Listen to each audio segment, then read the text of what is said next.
Welcome to the Forensic Financialist, where we simplify business and leadership challenges and choose the road that leads to wisdom and excellence.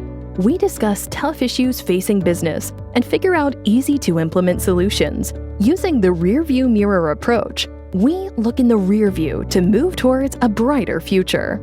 Here's your host, Jeff Newkirk. Welcome to the Forensic Financialist, where the aim is to improve your business and help you grow both personally and professionally. I'm your host, Jeff Newkirk. Today I want to talk about how the rearview mirror approach to business assessment can also be used in other parts of your personal life. See, as I was working to develop a simplistic approach to business assessment, I wanted an approach that would be easy enough that anyone could use it. Not just CPAs or business professionals, anyone. Review, examine, adjust, revise, and realize can be applied to any facet of your life, really. I truly believe that. So while its primary intent is for business, I want to explore today how we can use this simple approach to help you with other situations, everyday situations. As a business consultant and executive coach, I am currently working with several individuals who happen to be in a transition. The pandemic has adversely affected their employer, and they were unfortunately, but hopefully in the long run, fortunately, they were put in a position where they have to find a new job. This can be devastating. If you have never been told to find a new job because your current job is being eliminated, then it's difficult really to understand the feelings and emotions that can take place. And when emotions increase, I've said this before, your ability to process information logically diminishes. Emotion high, logic low. So let's explore the situation of being in a transition situation. First, let's call it what it is. You are looking for a new job because you are unemployed. We can sugarcoat it and call it whatever you want, but that's the bottom line. The bottom line is you are without a job and you need to find a new one. Now, let's apply the rearview mirror approach to this situation. Step 1, review. Okay, let's review what searching for a new job is like because you are unemployed. I suggest the review include 3 components. Number 1, take stock in your financial situation. This will determine the urgency associated with your search. Did you receive any severance? If so, how long? How many months can you go without income and cover your current expenses without making any significant and radical changes, like selling your home or unloading other debt like perhaps a car? So you need to know where you are financially. Number 2, review your current skill set. Are you currently qualified for the positions for which you want to apply? Make sure that your skill set matches the positions for which you're applying. If there's a gap, then close it. Close it by taking classes, attending seminars, etc. We'll discuss this further in step 2, the examination step. And step 3, adjustment. Number 3, review your current job search skills. Meaning, are you ready to search for a position, another position? Are you ready to go through that application process? If so, great. If not, why not? This probably is the most critical of the 3 components. Okay, let's summarize now. Step 1, in your review step, you looked at your financial situation to determine your level of urgency. You assessed your skill set to make sure it matches up with the positions for which you plan to apply. And you assessed your current ability to look for a job. In step 2, the examination step, this is where things are going to get a little bit more challenging. we need to take the three components we looked at in step 1, the review step, we need to take that a bit further. First, we reviewed your financial situation. Now we need to examine the detail. What does your bank account look like? How much debt do you have? You need to essentially look at your personal balance sheet and determine the level of urgency associated with your search. You need to know exactly how much debt you have. You need to know who you owe, how much you owe them, and when you need to pay them back, or the amount of your monthly bills. You need to know that very specifically and accurately. Okay. Second, we reviewed your current skill set. Do you feel qualified for the position you want? How do you know? What does your resume look like? Do you need to update any certifications? Examine where you are with regard to your qualifications. You want to eliminate as many risks as possible when you apply for your next job. In other words, you want to make sure there's no chance that the recruiter is going to see a flaw and eliminate you. You want to eliminate all of those risks. Okay, third, we reviewed your ability to conduct a job search. I'm going to say right up front, a job search conducted today in 2020, it's very different than it was 10 years ago, or even 5 years ago, or even 2 years ago. You need to not only have a current resume, but your resume needs to be able to pass the applicant tracking system. What is the applicant tracking system, you ask? Well, it is a software application that most companies now use to conduct the initial application review. It's not even a person, it's software. Nearly 75% of all applicants get rejected by an ATS, applicant tracking system, because the application does not meet the requirements defined in the ATS. Man, does that make it challenging? Despite this incredible shortcoming of using ATS, companies continue to use it because it makes recruiting so much easier.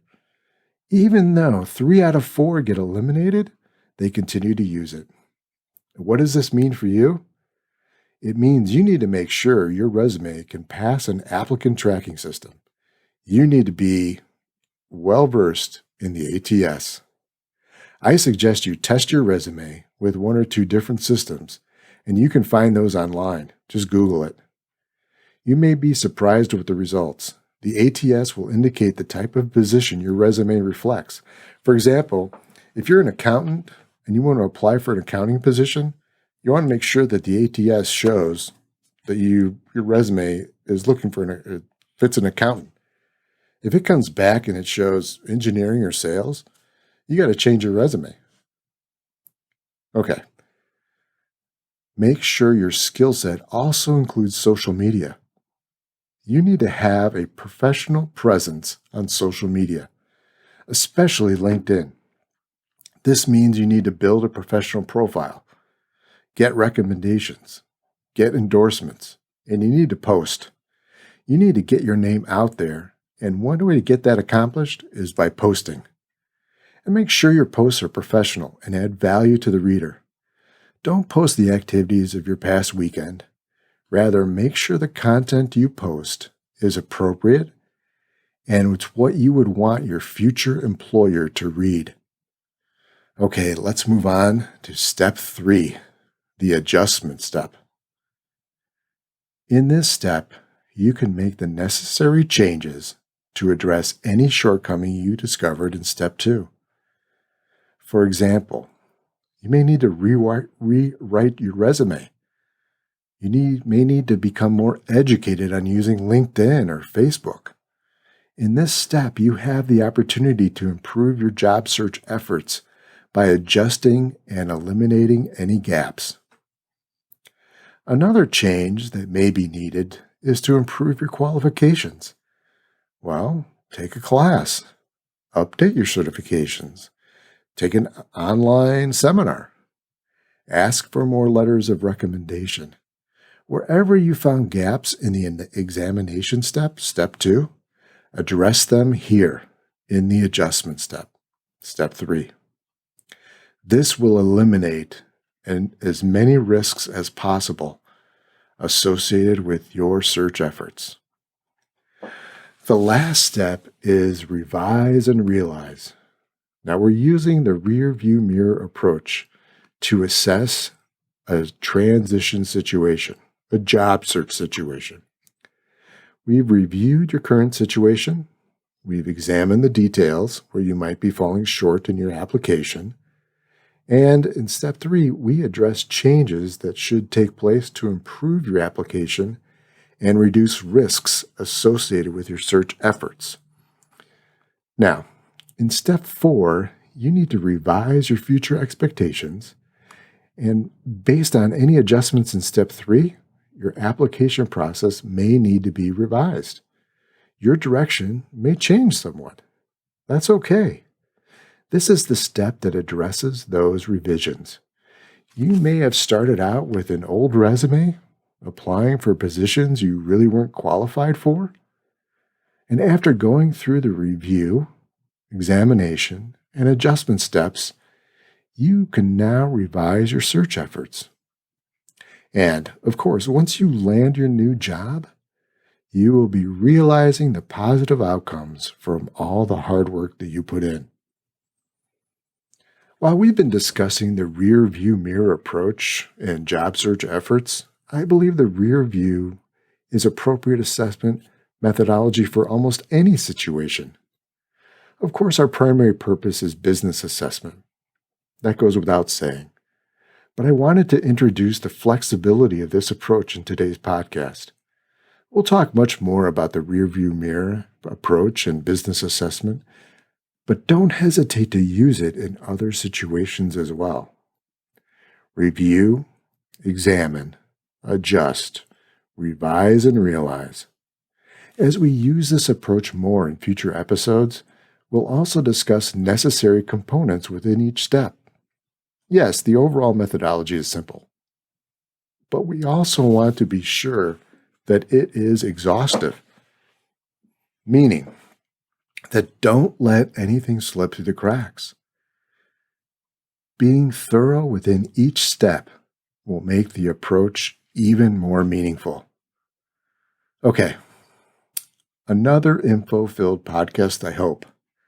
But before I wrap up today, I want you to keep all of the challenges we face in today's society in its proper perspective. Okay, some questions that you need to ask yourself periodically, especially when you're feeling down. Do you have a roof over your head? I suspect the answer to that question is yes. Do you have food on their table? Again, I would suspect that the answer to that question is yes. And do you have running water? Again, hopefully, the answer to that question is yes. There is so much we take for granted. It's hard to believe, but here in the United States, there are over 1.5 million people without running water or indoor plumbing. That's right, you heard that correctly. Over 1.5 million people without running water or indoor plumbing. And if you don't believe it, Google it. So, be thankful for all that you have and take that gratitude one step further. Help someone who does not have all that you have. There are plenty of ways to lend a helping hand. It's not good enough to just talk about it. You got to take action. So please do. Okay, that is a wrap for today. As always, I am grateful that you listened. My hope is that you received at least one useful nugget out of today's podcast and maybe even got a little inspired. If you have any questions or need more information, I'm always here to help. You can contact me at www.pem, that's pembusinessconsulting.com, or just email me at info@pembusinessconsulting.com, or just call me. My number is 281-591-4747. Again, thanks so much for listening.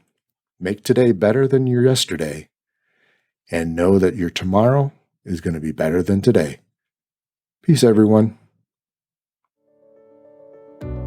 You've been listening to the Forensic Financialist, where we simplify business and leadership challenges and choose the road that leads to wisdom and excellence. To learn more about Jeff, visit his website at understandablesolutions.com or email Jeff at jeff@understandablesolutions.com. Mentioning this podcast will get you a complimentary discovery session with Jeff.